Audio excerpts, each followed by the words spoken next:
न्याय है। अगर इस देश में, इस देश की जनता को, इस देश के युवाओं को न्याय ना मिले तो यह देश आगे नहीं बढ़ सकता है।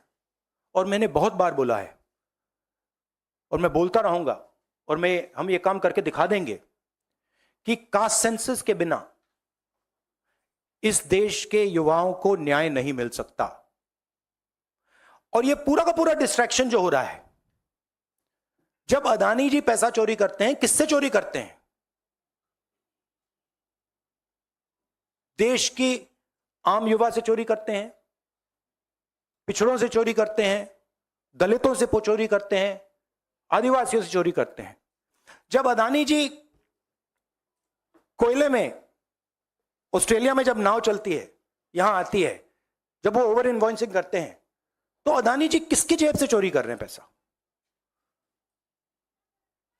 जो आप बिजली खरीदते हो उसमें अदानी टैक्स है, ट्रेन में आप जाते हो उसमें अदानी टैक्स है, फ्रेट घूमता है उस पर अदानी टैक्स है। टैक्स किससे, कहां से आ रहा है? पिछड़ों की जेब से, दलितों की जेब से, आदिवासियों की जेब से, गरीब लोगों की जेब से, छोटे व्यापारियों की जेब से, और पूरा का पूरा ट्रांसफर इनकी जेब में हो रहा है। In English, brother. See, there's a beautiful story, old Indian story. There was a king, very nasty king, and he was attacking everybody, stealing from everybody. Everybody was disturbed. And his opposition would keep trying to fight him. Nothing would happen to the man. They'd keep attacking, keep attacking, keep attacking. They're very confused. Why is nothing happening to this man? What is going on? And this went on for a couple of years, and then after some time, there was this wise man who used to do dhyan outside. And so they went to him and they said, what is going on? We keep attacking this man. Every day we attack this man, nothing happens to this man. And the gentleman said, look, the reason is that this man's soul is actually somewhere else. The frame, the image is of the king. But jo iski atma hai, the soul is somewhere else. So they asked him, where is the soul? And he said, the soul is there in a village in the corner. If you go, there's a little cage, and inside that cage there is a parrot. And if you go and you kill that parrot, the king will fall. Right? And that is exactly what is going on here. Mr. Narendra Modi's soul is Mr. Adani. Right? And no matter how much we attack Mr. Narendra Modi, it doesn't have an effect. Because the soul is somewhere else. And now we've understood this. We've understood that the soul is there in the parrot. And now we are attacking the soul. And that is why all this is going on. That is why Apple is sending messages. Your phone is being targeted by state-sponsored attackers. Right? I used to think that, there's a ranking. People say, press people say, number one, number two. Number one, Mr. Modi. Number two, Mr. Amit Shah. And actually, the ranking is slightly different.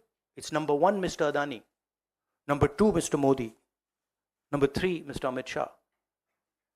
The country will soon realize that the Prime Minister is employed by Mr. Adani and works for Mr. Adani. Right? The examples of this are clear. Bombay Airport that is owned by somebody else. State-sponsored agencies attack the owner. He surrenders the airport to Mr. Adani. Mr. Adani is over-invoicing coal from Australia. It leaves Australia, it arrives in India, the price is doubled. No inquiry. Nothing. No ED, no CBI, nothing. Who's paying for it? When we are using electricity, poor people of this country using electricity, we're giving Adani tax. We're going in the railways, we're giving Adani tax. So it's very clear what is going on. Right? The wealth of the Indian people is being stolen from them. They are being divided. They are being made to hate each other. And while they are angry, they are disturbed, they are upset, Mr. Adani is basically taking over everything in this country. He owns most of the channels that are, whose cameras these. Most of these cameras, I don't know which ones, but half of them at least are owned by Mr. Adani. So, hello. Hello, Mr. Adani. I know you don't like this. I know you don't like this type of activity, but I must tell you that you are creating a huge amount of anger against yourself in this country. The common masses of this country are getting to understand what is going on. And it's my duty as a politician, as an opposition politician, to tell the truth about what is happening in India. So if you have any questions. Yeah, Anand. Sir, after Pegasus, we have seen this snooping on the phones of several of the Congress leaders and opposition leaders. So what's your next step? Whether will you go to take legal recourse or something like this? No, the last inquiry, the last Pegasus inquiry, where, my name was also there, that sort of disappeared, right? So that tells you the situation in the country. Our job as opposition is to make people understand what is going on. And I'm very happy that more and more people are understanding what is going on. It's very clear. And this is clearly a sign of panic, right? This is clearly, this is not just one person, this is the whole opposition. So this is obviously, this is not done by somebody who's not scared, or this is not done by somebody who's honest or who believes in themselves. This is the work of criminals, of thieves. Only thieves and criminals would want to do this. Rahul ji, अभी आपने एक बड़ा खुलासा किया, आपने कहा कि देश में अडानी सरकार चल रही है। आपकी बातचीत का लब्बो लुआब था। तो लोकतांत्रिक देश में आप एक वोटिंग के जरिए सरकारें बदल सकती हैं, तो मोदी सरकार तो आप बदल सकते हैं, लेकिन अडानी सरकार कैसे बदलेंगे? ये बड़ा इंटरेस्टिंग प्रॉब्लम है। आइडियाज है मेरे पास। नहीं तो कुछ अगर शेयर कर पाए कि ये नहीं, शेयर ऐसे आइडिया शेयर नहीं करते हैं। टाइम आएगा तो दिखाएंगे अडानी सरकार कैसे बदली जाती है। बट आपने बहुत गहरी बात बोली है। अडानी जी, ये मत सोचिए कि अडानी जी सरकार बदलने से हट जाएंगे, नहीं। मगर जिस तरीके का मोनोपोलाइजेशन हिंदुस्तान में हो रहा है, और अडानी जी उसके सिंबल हैं, सबसे बड़े सिंबल हैं एंड बिल्कुल ब्लेटेंट सिंबल हैं, उससे देश को जबरदस्त नुकसान हो रहा है।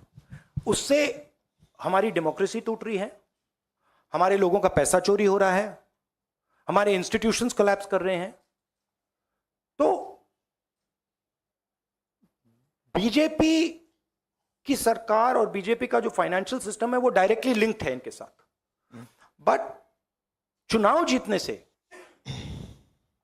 प्रॉब्लम रिजॉल्व नहीं होगा। प्रॉब्लम रिजॉल्व करने के लिए और दवाई देनी पड़ेगी। Mr. Gandhi, this side, sir. This side. This. Sir. Sir.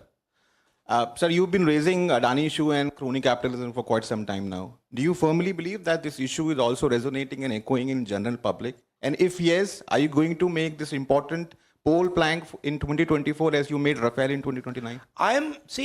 You have to understand where I'm coming from. Okay. I am defending what I consider to be the idea of India. Okay. I believe a free press. I believe independent institutions. I believe fair business practices. These are all the idea of India. And I am defending that idea. And I'm defending that idea how? With the truth. Right? I have a habit of telling the truth. I like speaking the truth. It gives me happiness and joy. Right? And that is what I'm doing. This is not just a political fight. This is not just a fight about, as I said, about going and winning an election. This is a much deeper fight. One step is winning an election, and I'm confident that you will see in the next state elections the results, right? But it is a deeper problem. We were enslaved. Please remember, all the young people in this country, please remember, we were enslaved by a monopoly. We became slaves of a monopoly. It was called the East India Company. It was a foreign monopoly. It had partners in India. And we are being enslaved by a monopoly again. So we are fighting actually for the independence of this country. Many people are not realizing this right now. You will come to realize it. But what is going on is a continuation of the freedom struggle, the fight against monopoly capital, which made our country into a slave country.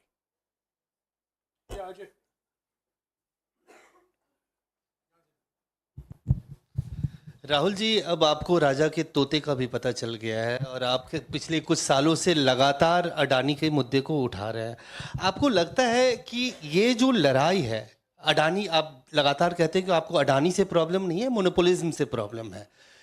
ये जो लड़ाई है, ये लड़ाई सिर्फ आप जिस तरह से आगे लेके जा रहे हैं, आपको लगता है कि मोदी सरकार से लड़ने के साथ साथ एक अपोजिशन के अंदर भी जो एक यूनानिमिटी आपको बनानी होगी कि एंटी अडानी या मोनोपोलिज्म ऑफ अडानी, वो भी एक बहुत बड़ी लड़ाई है जो आपको आगे लड़नी है? हाँ, सही बात है। बट देखिए,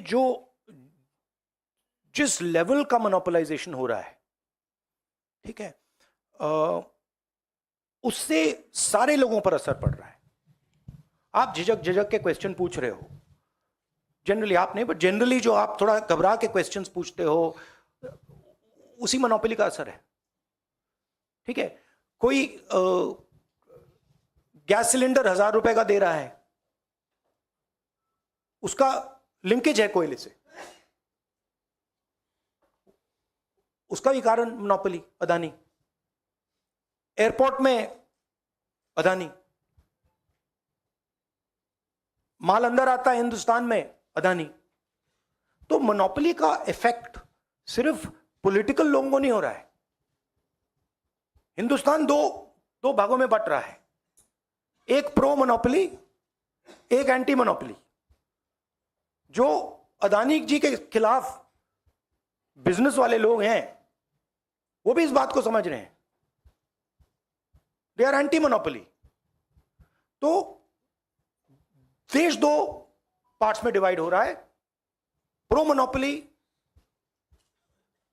pro Adani control, and anti monopoly, pro people control.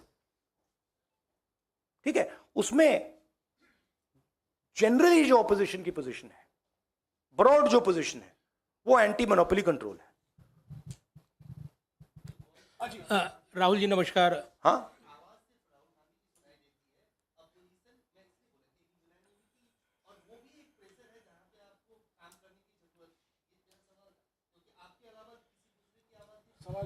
वो तो नहीं, वो तो है, दूसरों की आवाज है। इट इज नॉट दैट दूसरों की आवाज नहीं है। आप लोग थोड़ा ज्यादा मेरे ऊपर फोकस कर जाते हो। राहुल जी नमस्कार। राहुल जी नमस्कार। नहीं, मैं अकेला नहीं हूं। ये एक कॉन्सेप्ट है, एक आइडिया है, हिंदुस्तान का एक आइडिया है। मैं अकेला नहीं हूं, करोड़ों लोग खड़े हैं मेरे साथ। वो अलग बात है कि उनके हाथों में लाखों करोड़ रुपए नहीं है, मगर वो सब खड़े हुए हैं, सबको दिख रहा है, सबको दिख रहा है देश में क्या हो रहा है। अदानी जी एज नंबर 1, सबको दिख रहा है। राहुल जी नमस्कार। राहुल जी, मेरा सवाल है, आपने निष्पक्ष, राहुल जी इधर सामने, आपके ठीक सामने। राहुल जी नमस्कार। अब मेरा सवाल है, जिस तरीके से निष्पक्ष न्याय का आपने जिक्र किया है और उसमें भागीदारी रिजर्वेशन को लेकर ओबीसी का आपने जिक्र किया है, कल एक फैसला आया सुप्रीम कोर्ट का, क्या आपका ये जो बयान है इससे जुड़ा हुआ है, या कैसे न्याय कैसे निष्पक्ष सुनिश्चित हो, भागीदारी क्या न्यायपालिका में भी, क्या आप उसका जिक्र करें? आरक्षण का ये इशू स्पष्ट कीजिए, ये देखिए, क्योंकि एक symbol है। मराठा आरक्षण को लेकर भी लड़ाई चल एक रही है। सिंबल है। अदानी जी एक सिंबल है। जैसे आपने कहा, मेरा पर्सनली अदानी जी के खिलाफ कुछ नहीं है, ठीक है। मैं स्ट्रक्चर को देख रहा हूं और मुझे स्ट्रक्चर में प्रॉब्लम दिख रही है। अगर अदानी जी का कोई और नाम होता तो मैं उसके बारे में बोलता। तो Adani ji has become a symbol of monopolization of India, and monopolization अब सब जगह पहुंच गया है। देखिए, पहले मोनोपोलाइजेशन बिजनेस में था, अब मोनोपोलाइजेशन रेलवेज में आ गया, ट्रांसपोर्ट में आ गया, पोर्ट्स में आ गया, एयरपोर्ट्स में आ गया, यहां आ गया, ईडी सीबीआई में घुस गया। Adani is controlling ED and CBI, brothers, right? Bombay airport, he got Bombay airport by controlling CBI and ED, so he's controlling the country. So that is my problem, number one. अब main बात क्या है कि number one Adani monopoly, number two monopoly जो देश के पिछड़े लोग हैं, दलित लोग हैं, आदिवासी लोग हैं, उनका सरकार को चलाने में उनका रोल ही नहीं है। मैंने उस दिन आपसे पूछ दिया, शायद पूछना नहीं था, बट इसमें इस कमरे में कितने पिछड़े लोग बैठे हैं? नहीं, अब आप बैठ गए, आए हो, पता नहीं, स्पेशल इनवाइट, बट एक, ठीक है, आप एक हो ना, ठीक है। आपकी आबादी कितनी है हिंदुस्तान में?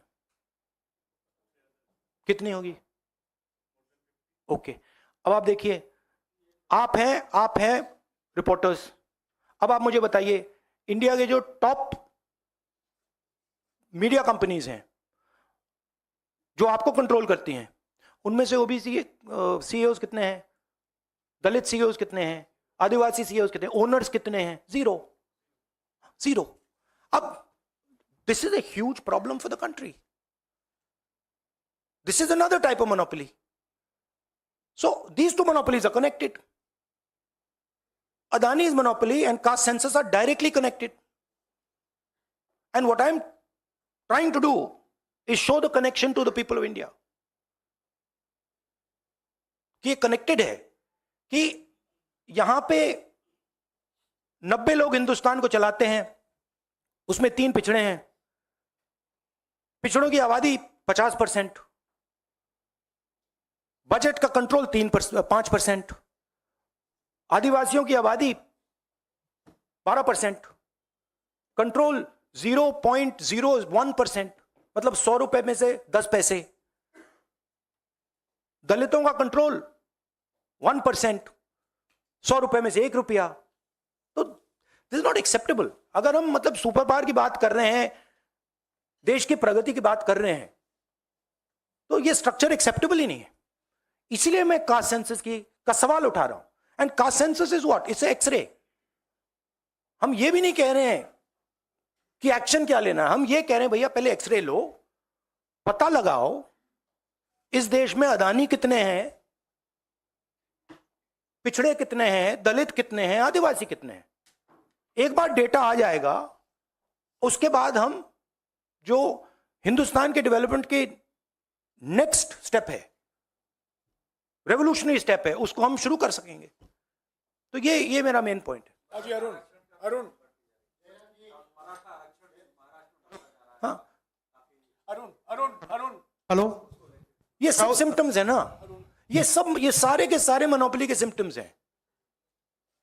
और कुछ मतलब पूरा का पूरा एक आदमी कंट्रोल कर रहा है, ठीक है। आप हिंदुस्तान के युवाओं को क्या ऑप्शन देते हो? ऑप्शन देते हो आईएएस, कितने बनेंगे? 300 बनेंगे, 400 बनेंगे हर साल। फिर ऑप्शन देते हो इंजीनियर, डॉक्टर, लॉयर कितने बनेंगे? 1% बन जाएंगे। तो 99% लोगों का क्या होगा? अब उन 99% लोगों को रोजगार कौन देते हैं? छोटे बिजनेस वाले देते हैं। अब कोई पिछड़ा लड़का, कोई दलित लड़का कहता है भैया मैं छोटा सा बिजनेस चालू करना चाहता हूं, 15 सेकंड नहीं चलेगा उसका बिजनेस। क्यों? क्योंकि अदानी खड़ा है, उसको बैंक लोन नहीं मिलेगा। तो ये जो सारे के सारे अनएम्प्लॉयमेंट है, ये सारा का सारा स्ट्रक्चर इस मोनोपोली के कारण हो रहा है। आप बताइए, अदानी जी ने हिंदुस्तान के कितने बिजनेसेस खत्म किए हैं? लाखों बिजनेसेस उड़ा दिए हैं। और बिजनेस उड़ाने का क्या मतलब? कि हिंदुस्तान के युवाओं को रोजगार नहीं मिलेगा। तो बड़ा सिंपल कॉम्बिनेशन है, अदानी जी को पैसा दो, हिंदुस्तान के युवाओं को रोजगार मत दो। जो उनमें गुस्सा आएगा उसको गुस्से को और आग दो, और अदानी जी को पैसा दो। ये स्ट्रक्चर है। हाँ जी, राहुल। आज की जो पॉलिटिक्स है जिस एरा में आप हैं, बहुत ज्यादा डिपेंडेंट है टेक्नोलॉजी।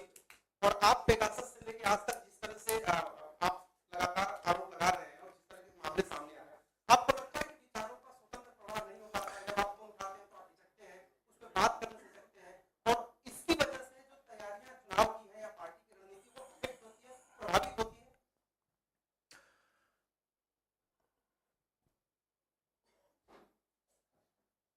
देखिए,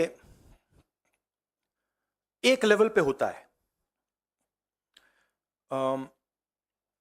एक लेवल पे हमें मीडिया की ज़रूरत है, हमें सेल फोन की ज़रूरत है।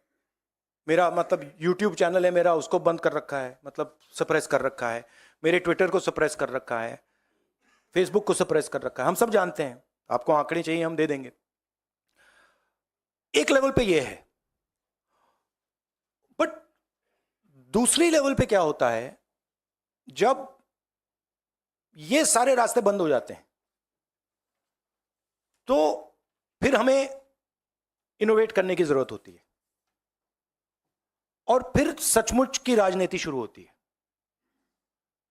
मतलब ये लोग सोचते हैं कि भैया हम टेक्नोलॉजी को कंट्रोल करके हिंदुस्तान के युवाओं के अंदर जो दर्द है उसको कंट्रोल कर लेंगे। वो नहीं आएगा हाथ।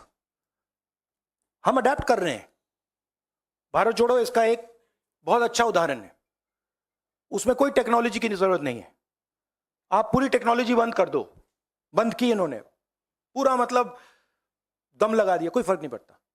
तो एक्चुअली जिस लेवल पे हम पहुंच गए हैं, मुझे लग रहा है, बड़ी इंटरेस्टिंग बात है, मुझे लग रहा है कि पुराने औजार ज्यादा बेनिफिशियल हैं, ज्यादा इफेक्टिव हैं, और हम इनको पुराने औजारों से ही मारेंगे। अब देख लेना, एंड में ये पुराना औजार, सबसे पुराना औजार कौन सा है? सच्चाई है। उसी से हम इनको पकड़ के,